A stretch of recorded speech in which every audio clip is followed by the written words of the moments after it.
오늘 말씀의 제목은 성령의 임재라는 제목으로 함께 말씀 나누도록 하겠습니다.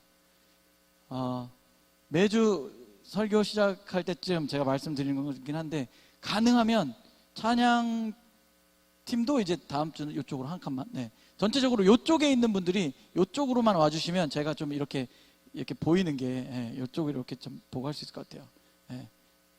태교가 소외되는 것 같아요. 그래서 내가 자꾸 이쪽을 보니까 이렇게, 아니 태교를 옮기는 게 아니라 저쪽에서 이제 이렇게 와주시면 감사하겠습니다. 다음 주부터는 자리를 조금 이쪽으로 해주시면 대단히 감사하겠습니다. 자, 성령의 임재라는 제목으로 말씀을 나눕니다. 여러 가지 분야에 해당될 수 있겠지만 주로 스포츠 분야에서 경지에 이른 모습을 보여줄 때, 스포츠 선수들이 경지에 이른 모습을 보여줄 때 우리는 어떻게 표현합니까? 저 사람? 잘한다. 저 사람 잘한다. 저 사람 신들렸네. 옛날 표현인가? 이게 축구 같은 걸 보면 신들린 드리블 이런, 너무 옛날 표현이에요? 요즘 어떻게 표현해요? 난 옛날 거밖에 모르겠어. 근데 옛날에는 신들렸다 이런 표현을 많이 썼어요. 그래서 그 정도로 정말 대단하다, 잘한다 라는 표현을 신들렸다 이렇게 표현을 했어요. 예를 들면 지금 얘기한 것처럼 신들린 드리블, 신들린 스매싱, 또 신들렸다는 표현은 그 분야에서 최고의 기량을 뽐내는 것을 이야기하고 의미합니다. 또 어디서 이런 말들을 주로 쓸까요? 신들렸다. 여러분들이 길을 가다가 보면 요즘에는 그런 게 잘 안 보이긴 하지만 많이 길 주변에 많이 없어진 것 같긴 해요. 예전에 철학관, 그래서 이런 것들, 무당 이런 것들 보면 그 사람들을 보고 우리는 신들렸다 이런 얘기를 하죠. 여러분, 무당에는 두 가지 종류가 있다는 걸 알고 계십니까? 크게 두 가지 종류의 무당인데, 하나는 학습 무당, 배워서 무당 일을 하는 사람들이 있고, 두 번째는 진짜 귀신 들린 사람. 그래서 귀신 들린 사람은 신내림을 받았다 이런 표현을 쓰죠.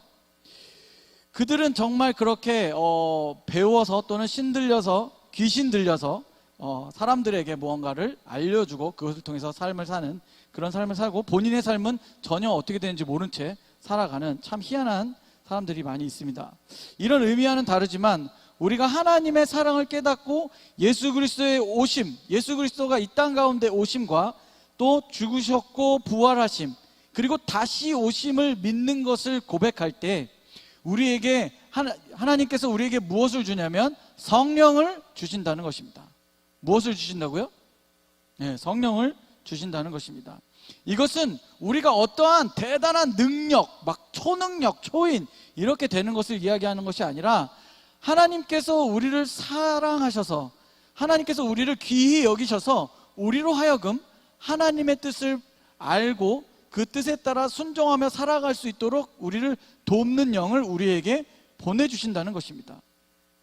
성령은 우리 안에 내재하시고 언제나 우리와 함께하고 있다는 사실을 여러분 꼭 깨달으시기 바랍니다. 내가 예수 그리스도를 구주로 믿고 내가 예수 그리스도를 따르겠노라고 다짐한 사람들에게, 그렇게 고백한 사람들에게 성령을 주시는데, 그 성령이 우리에게 임했다, 성령이 임하였다, 내가 성령을 믿는다라고 고백할 때 내 안에 역사하시고 나와 언제나 함께 하신다는 것입니다. 이것은 우리에게 큰 위로와 감사와 기쁨도 되지만 때로는 우리에게 큰 두려움이 되기도 합니다. 그러니 여러분, 죄의 현장에 있을 때 아무도 안 본다고 여러분 마음 편히 죄짓지 마시고, 언제나 나와 함께 하시는 누가 계시다고요? 성령님이 계시다는 사실을 꼭 기억하십시오. 성령의 임재를 경험하게 되면 나에게 허락하신 은사를 깨닫게 되고, 그로 믿음의 공동체를 평안하게 하는 데 사용되어집니다. 어떤 때에 사용되어진다고요? 공동체를 평안하게 하는 것, 쉽게 얘기해서 교회 안에 내가 주어진 역할을 감당함으로 인해 교회가 평안을 이룰 수 있도록 나를 그렇게 사용하신다는 거죠. 자, 우리 수련회 다녀온 사람들에게 질문하겠습니다. 수련회에서 받은 은혜가 일주일이 지났는데 잘 유지되고 있습니까? 아멘. 우리 한 두 분 정도 깊이 아멘 하셨습니다.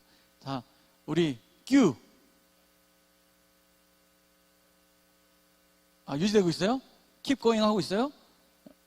Keep going 하고 있어요? 고맙습니다. 땡큐.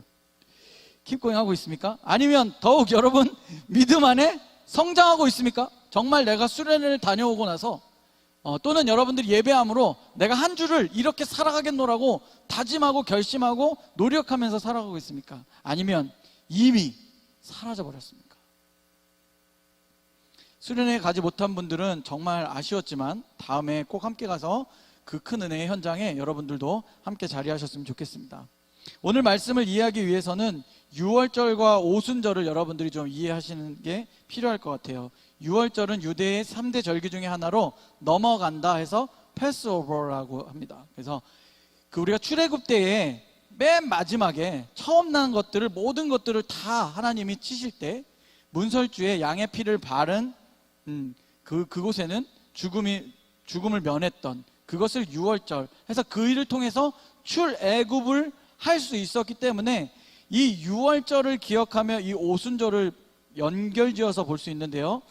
유월절을 그때 유대인들이 사용했던 날짜로 오늘날 우리의 달력이라고 하면 그걸로 볼 때는 1월 한 초부터 14일 정도로 보지만 우리가 사용하는 걸로 볼 때는 한 3월에서 4월 정도로 그렇게 볼 수 있다고 합니다. 그러니까 어쨌든 새로운 시작점에서부터 약 한 14일 정도까지의 기간, 그 기간 동안에 하나님께서 그들에게 함께 하셨던 것을 기억한다는 거죠. 그리고 그 죽음의 위기를 넘겼다라는 것이 여기에 포인트입니다. 하나님께서 그들을 다 멸하시지 않고 하나님의 뜻 가운데 하나님이 말씀하신 대로 행했던 사람들을 살리셨다라는 것입니다.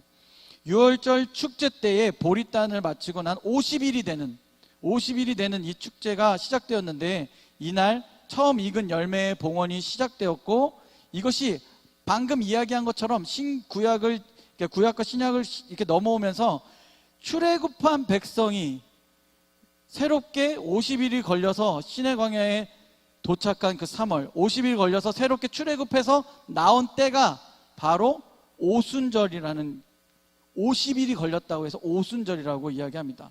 그래서 그것을 기념하는 것은 무엇이냐면 하나님께서 새로운 시작을 우리에게 주셨다, 새로운 삶을 우리에게 허락하셨다, 우리를 그 어둠으로부터 이끌어내셨다라는 것을 기억하는 것입니다. 그래서 오순절 성령 사건 하면 그 오순절에 그것을 기념하여서 성령의 임재가 있었던 때가 바로 이때, 이 기간들과 마저 떨어지기 때문에 우리가 오순절 성령의 사건이라고 이야기합니다. 조금 제가 설명이 조금 부족했다면 여러분들이 참고적으로 찾아보셔도 좋겠습니다. 모세를 통해 율법을 받고 하나님과 계약을 맺어 계약 공동체가 된 것, 기념하는 것, 다시 새롭게 그들이 출애굽해서 나와서 50일이 되던 때를 기념하고 그때가 새롭게 그들의 삶을 시작하는 때였다는 것을 기억하고, 이때의 사도행전에 이것을 접목시킬 때는 이제 예수 그리스도께서 이 땅 가운데 오셔서 죽으시고 부활하시고 다시 오르신 그때, 성령을 부어주신 그때의 기간이 50일 정도로 계산했을 때 이때 기간을 우리는 오순절 성령 사건이라고 이야기합니다.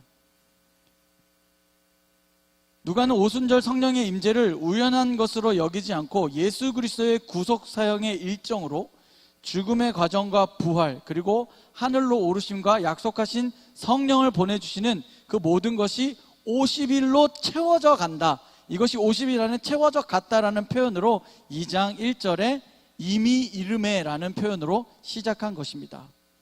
그렇다면 그들이 모여 있었던 이유는 무엇일까요?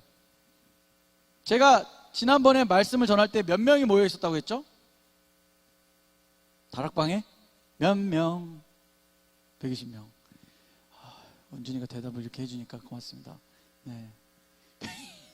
120명. 그런데 그것이 정확히 120명이 아니라 그보다 더 많았을 수도 있다는 거죠. 성경에 나오는 사람의 인물을 셀 때 뭐 오병이어 다 알죠? 오병이어는 몇 천 명을 먹였다고요? 5천 명이라고 하잖아요. 그럼 거기에 5천 명만 있었어요? 그럼 몇 명 정도로 예상합니까? 질문하지 말까요? 예, 알겠어요. 대략 성인 남자의 인원수만 계산해서 5천 명. 그래서 아이와 자녀들과 가정들을 포함해서 대략 2만에서 많게는 한 3만 명까지 그 자리에 있었다는 것입니다. 그러니까 우리가 성경을 조금만 알면 정말 놀라운 것이구나, 정말 새로운 것이구나를 여러분들이 알 수 있어요. 그럼 이왕 얘기했으니까 여러분, 나는 초등부 때 유치부 때 달란트 잔치를 한 사람이 있다. 나는 해봤다. 달란트 잔치 해봤다. 네, 그 달란트가 얼마예요? 우리나라 돈으로 따지면 지금 여러분들은 달란트 잔치를 너무 어릴 때부터 한단 말이야. 그러니까 여러분들이 너무 어릴 때 달란트 잔치 하니까 1달란트, 2달란트, 선생님 저 10달란트 모았어요. 그리고 막 10달란트 해갖고 막 장난감 하나 사고 그러잖아요. 그래서 저는 이 단위를 좀 바꿨으면 좋겠습니다. 개혁 운동을 해가지고 이거를 뭐 1렙돈 뭐 이런 식으로 진짜 현실에 맞게 좀 바꿨으면 좋겠어요. 달란트는 오늘날로 계산해서 환산해서 따지면 그게 금 무게의 질량이거든요.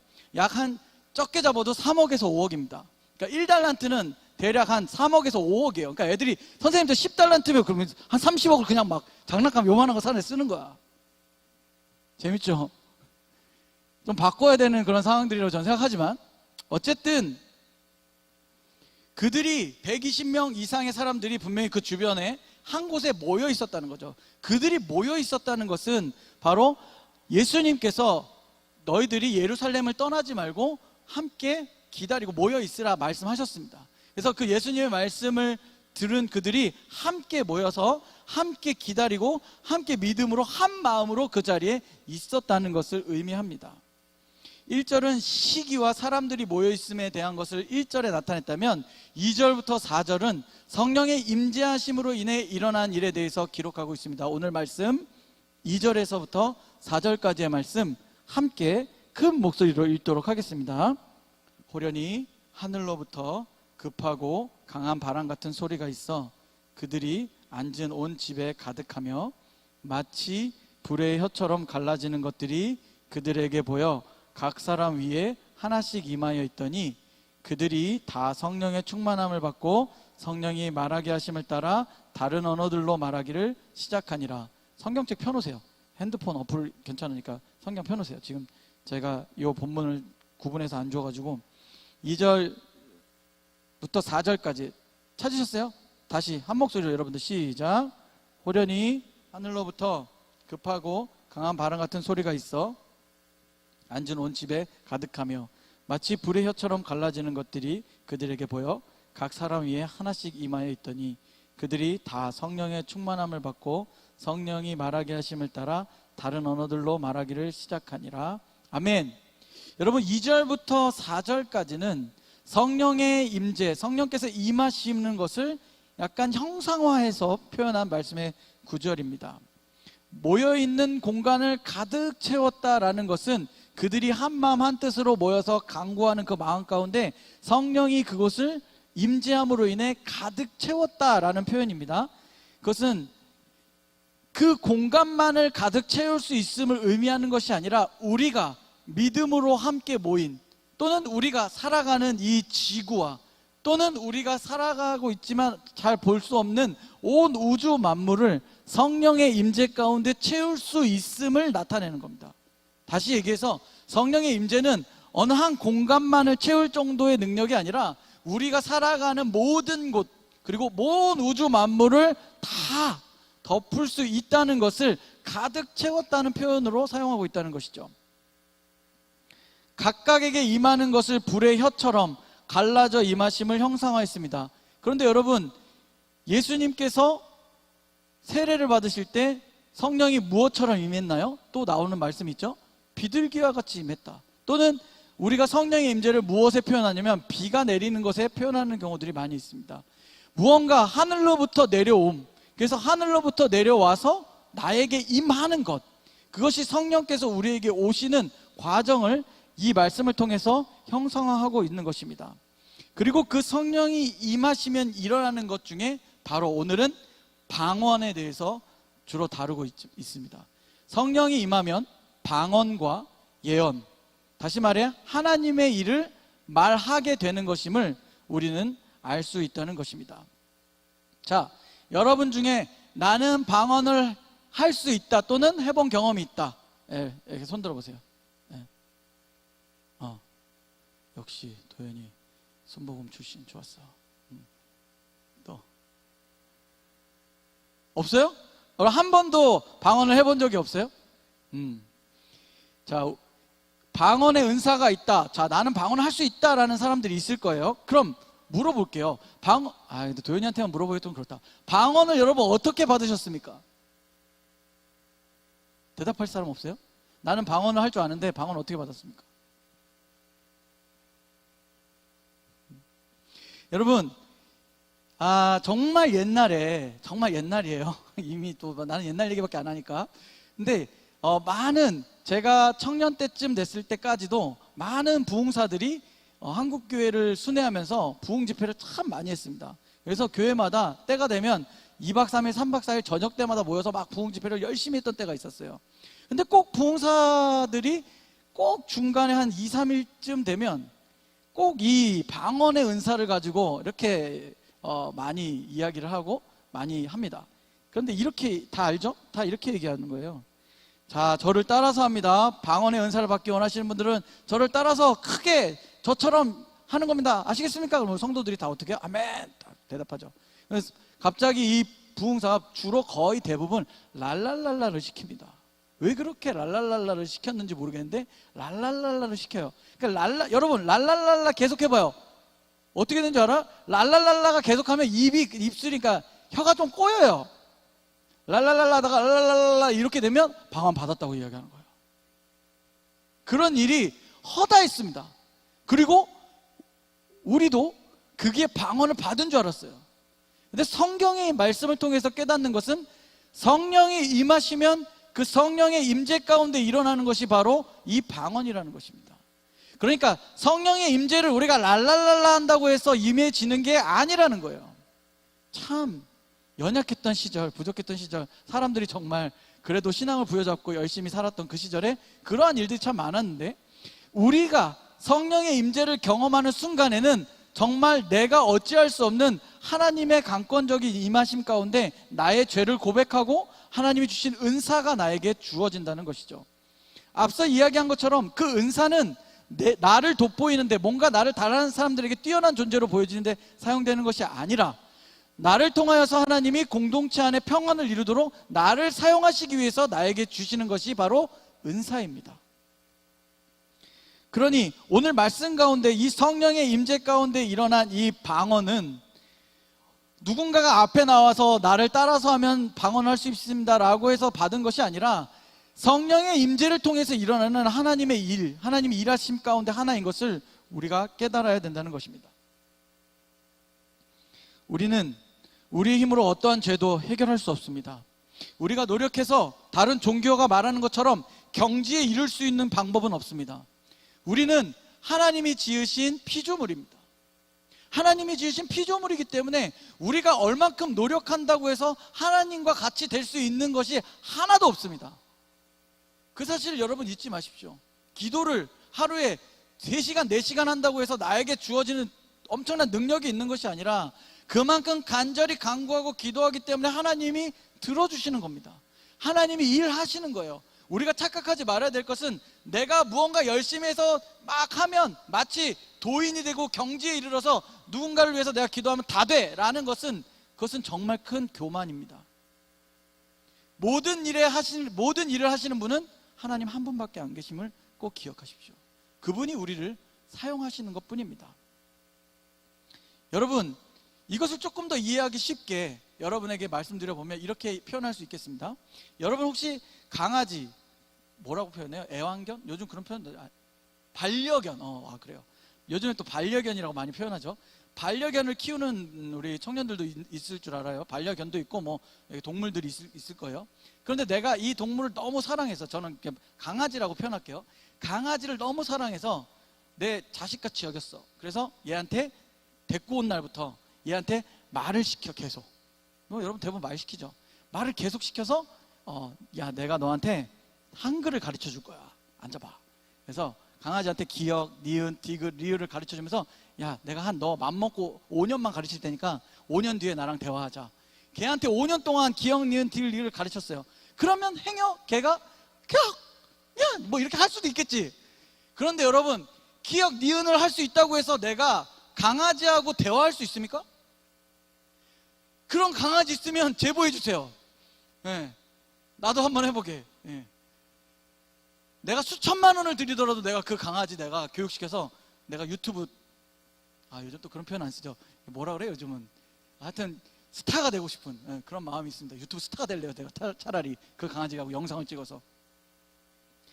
피조물이란 것은 바로 이와 같은 것입니다. 아무리 가르치고 아무리 해도 인간과 강아지가 대화할 수 없는 것처럼 하나님과 인간은 그 간격을 좁힐 수 있는 것이 아무것도 없습니다. 왜냐하면 하나님께서 인간을 창조하셨기 때문이에요. 그런데 우리에게 그 하나님의 형상을 닮아 우리를 만드셨기 때문에 우리는 그 하나님을 예배하고 찬양하고 성령의 임재를 통해서 예수 그리스도의 이 땅에 오시면 우리가 믿고 믿음으로 선포하며 살아가기 때문에 하나님이 우리를 통해서 일을 하고 계시면 우리는 깨달을 수 있는 것뿐입니다. 이런 경험을 해본 사람이 있을 것 같아요. 어떠한 사람을 전도하기 위해서 계속해서 기도하면서 그 사람의 전도를 아주 좋은 기회를 여러분들이 살피고 있었어요. 그 언젠간 내가 복음을 증거해야겠다는 생각하면서 여러 가지 노력을 하던 중에 드디어 D-Day를 잡고 내가 참 많은 말들을 준비합니다. 만나면 이렇게 이야기해서 이렇게 해갖고 마음문을 열게 한 다음에 내가 요때쯤 요 얘기를 통해서 우리 한번 교회 한번 가보지 않을래? 이렇게 계산을 다 했어요. 그래서 이제 내가 그 D-Day 날 이 전도 대상자를 만나서 한마디를 딱 했어요. 반갑다. 그런데 이 친구 갑자기 내가 무슨 말을 할지 마치 알았다는 듯이 나한테 이번 주에 교회 갈게 이렇게 대답하면 어떨 것 같아요? 나는 이미 수없이 많은 시간을 투자하고 노력해서 뭔가 이 친구한테 정확하게 설명하고 싶고 막 다 얘기해주고 싶고 내가 느낀 걸 다 가르쳐주고 싶고 막 하고 싶어서 이 친구한테 D-Day를 잡고 말을 딱 열었는데 반가워. 근데 이번 주에 했는데 갑자기 상대방이 이번 주에 내가 교회 같이 가고 싶어. 같이 갈게. 이렇게 대답하면 어떨 것 같아요? 굉장히 기분이 좋을 것 같습니까? 막 가슴 뛰고 설레일 것 같아요? 뭔가 허무하지 않을까요? 나는 이만큼을 준비했는데, 나는 시간을 이만큼 투자했는데. 상대방이 왜 그렇게 대답할까요? 그러면 그것은 바로 나를 통하여 성령님이 일하고 계셨다는 뜻입니다. 나의 모습을 통해서 상대방이 예수 그리스도를 진정으로 믿는, 예수 그리스도를 진정으로 따르는 자의 삶이 어떠한 것인지를 보게 하셨다는 거예요. 이미 내가 어떻게 살아가는지를 본 그 친구는 정말 네가 믿는 예수님이라면 나도 믿고 싶다라는 마음이 들 정도로 여러분의 삶 속에서 보여지는 것, 또 여러분들이 표현하는 표현들, 말하는 것, 행동하는 것이 다른 사람들에게 이미 영향력을 끼치고 있다는 사실입니다. 따라서 합시다. 큰 목소리로 따라하세요. 내가 하는 말 한마디와, 큰 목소리로 해주세요. 내가 하는 말 한마디와 작은 행동이 복음을 증거하는 데 사용됩니다. 여러분 꼭 기억하십시오. 내가 하는 말 한마디 그리고 작은 행동 하나가 복음을 증거하는 데 사용되어진다는 것입니다. 분명한 사실은 성령의 임재, 다시 말해 성령의 역사로 인해 일어나는 아주 중요한 일이 바로 복음이 증거되어진다는 것입니다. 그래서 여러분들이 예수 그리스도를 구주로 영접하고 성령님과 동행하는 삶을 살면 여러분의 삶을 통해서 복음이 증거되어져야 하는 것이 오늘 성경의 말씀 가운데 나오는 것이라는 것이죠. 하반절에 5절부터 12절까지의 여러 가지 지역들이 계속해서 나옵니다. 우리가 아까 읽었죠. 말하기 힘든 지역까지 여러 지역들이 나옵니다. 절기 때에 각국에서 온 많은 사람들이 예루살렘에 모여 있었다는 뜻이고, 5절에 그렇게 나와 있죠. 모여 있었다는 뜻이고, 그 이전에 이스라엘 남자들은 1년에 3번 여호와 앞에 나왔어야 하는 일들이 있었는데 그들이 디아스포라로 나눠지고 흩어지면서 그들이 다시 모이는 것이 쉽지 않기 때문에 대략 한 번 정도 크게 모이는 그런 절기가 되었다는 것이죠. 그리고 그들이 모여있는 사람들 가운데 방언하고 예언이 터지고 하는 일들을 보면서 단순히 이 사람들 이상한 소리를 하고 있네 라고 생각한 것이 아니라 각국의 다른 언어들로 그들이 말을 하기 시작했다는 거예요.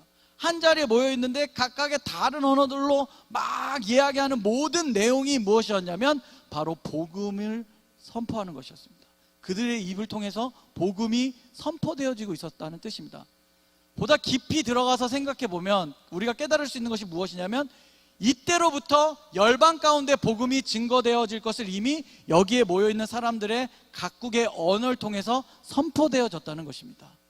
이제 완전히 이방인들, 그들의 선민사상으로 똘똘 뭉쳐있던 그들뿐만 아니라 이제 또 다른 열방 가운데의 모든 지역에 예수 그리스도의 복음이 증거되어질 것을 이 성령의 임재 가운데 일어나는 일로 오늘 말씀이 표현하고 있다는 것입니다.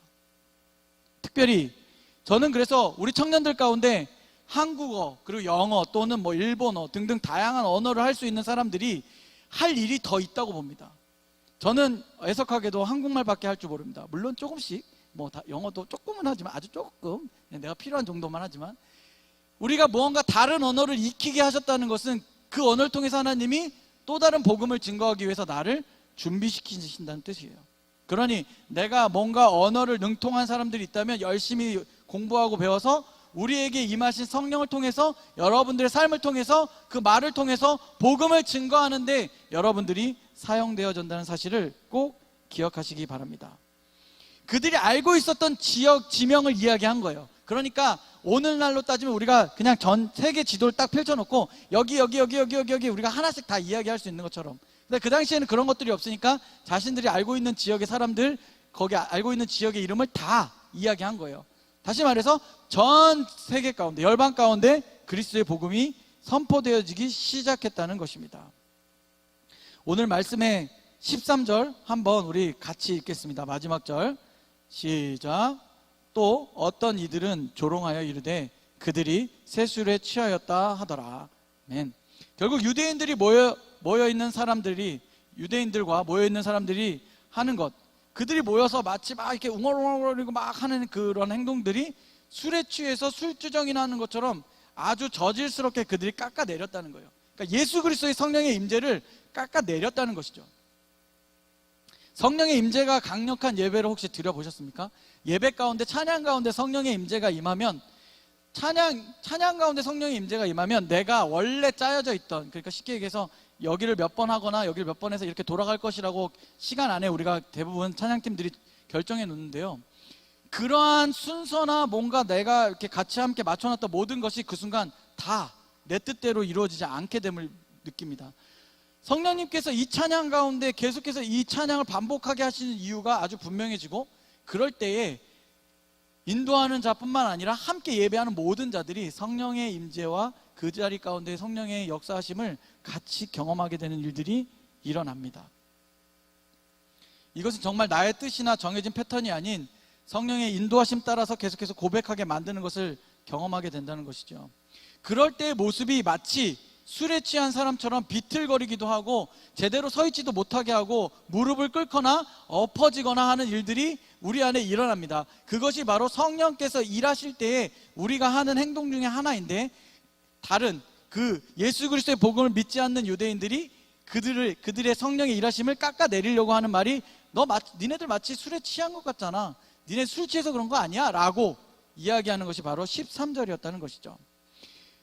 그러나 이 13절의 말씀과 상관없이 이미 성령의 임재는 그들에게 임하였고, 그 임하심을 통해서 이제 가장 중요한 핵심 포인트는 무엇이냐면, 열방 가운데 모든 전 세계 사람들에게 복음이 선포되어지기 시작했다는 것입니다.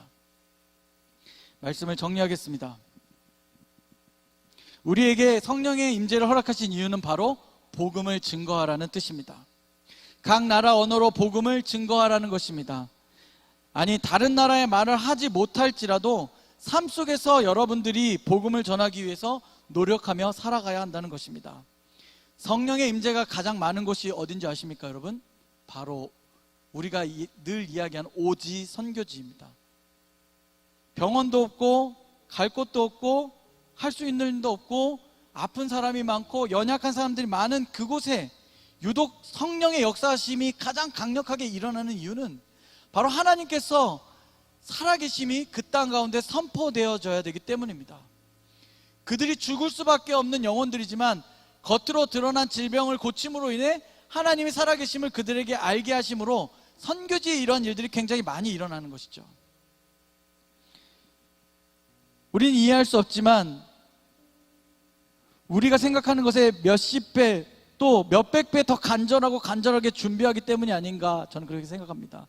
선교사님들이 정말 목숨을 걸고 그 선교지의 복음을 증거하기 위해서 우리가 살아가고 있는, 우리가 신앙생활 하는 것보다는 적어도 정말 수없이 많이 노력하고 기도하고 준비해서 그들이 나아가기 때문에 그러한 일이 일어난다고 생각합니다.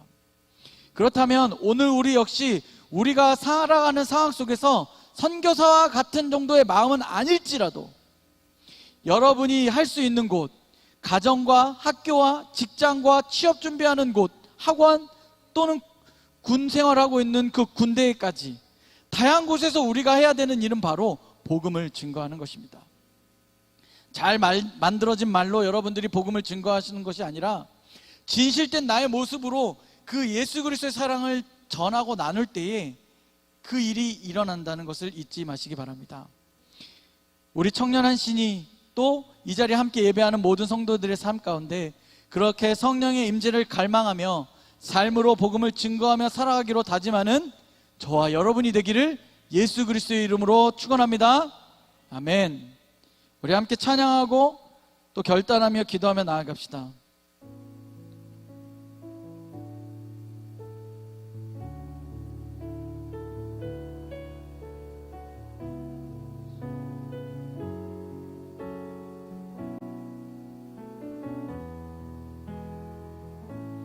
안개가 날 가리워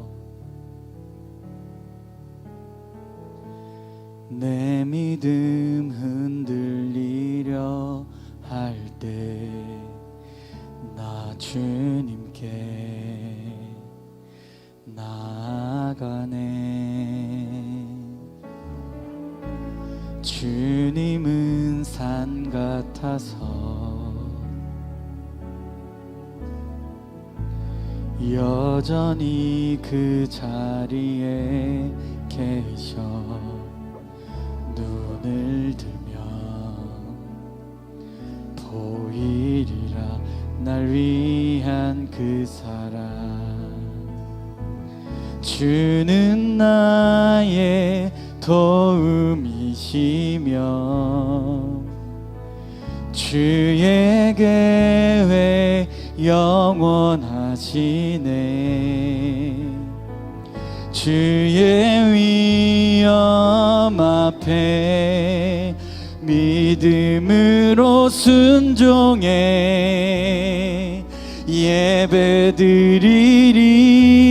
예배드리리.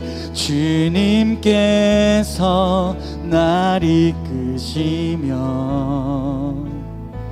주가 항상 함께 하시네. 주의 사랑 안에 믿음으로 순종해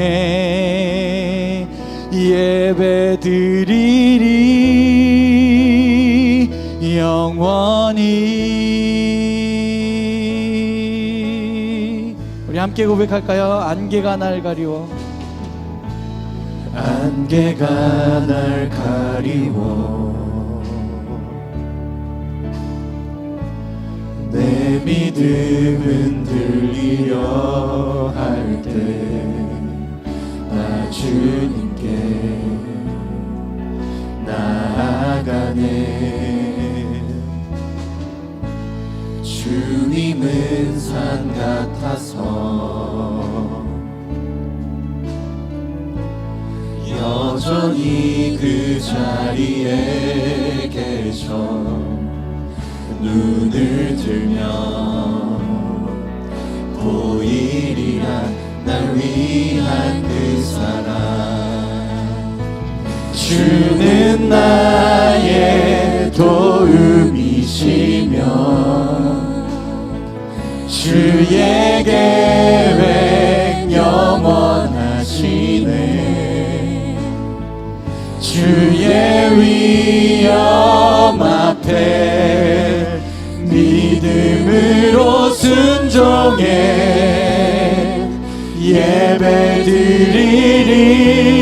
예배드리리. 주님께서 날 이끄시며 주가 항상 함께 하시네. 주의 사랑 안에 믿음으로 순종해